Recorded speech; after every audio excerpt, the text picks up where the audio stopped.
If you have any reservation in your mind कि अगर मैंने मराठी मीडियम में रह के पढ़ाई की है, या मेरा फैमिली बैकग्राउंड अच्छा नहीं है, या मेरी एज ज़्यादा हो गई है, या मैं वर्किंग प्रोफेशनल हूँ, उसके साथ में कैसे एग्जाम करूँ, हर एक प्रॉब्लम के लिए we have the solutions and we have the examples जिन्होंने अलग अलग तरीके से प्रिपरेशन की है।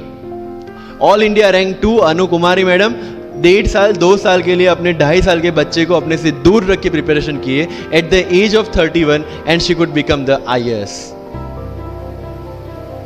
या you can take the example of Ummul Kher कि जिसको 8वीं क्लास में घर से निकाल दिया ये बोल के कि हमारे घर में बच्चियाँ 8वीं से ज़्यादा नहीं पढ़ती, और उसी झोपड़पट्टी में रह के उसने पढ़ाई की, बच्चों को ट्यूशन्स दिया, 3 दिन 4 साल पुरानी रोटियां खाई, और उसके बाद भी जवाहरलाल नेहरू यूनिवर्सिटी में से PhD करके फर्स्ट अटेम्प्ट में UPSC में ऑल इंडिया रैंक 400 समथिंग लेके आज शी इज डूइंग IRTS की training.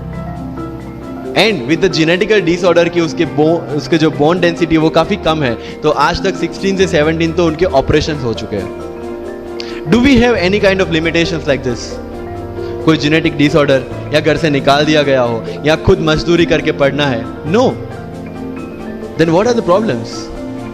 All problems are here. अगर मैंने ये सोचा होता कि अब एक्सीडेंट हो गया, मेरे से नहीं लिखा जाता, नहीं लिख पाता मैं।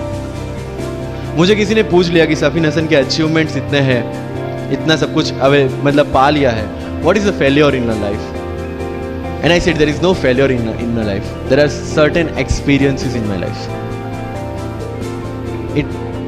If you want to make it success और failure, it's in your mind.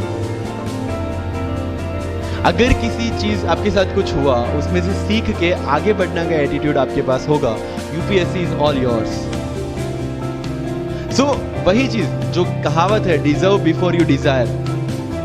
If you want to be in civil service, you have to deserve for that. If you want कि आपके घर में फॉर्च्यूनर हो, तो पहले फॉर्च्यूनर रखने की जगह होनी चाहिए। In simple words.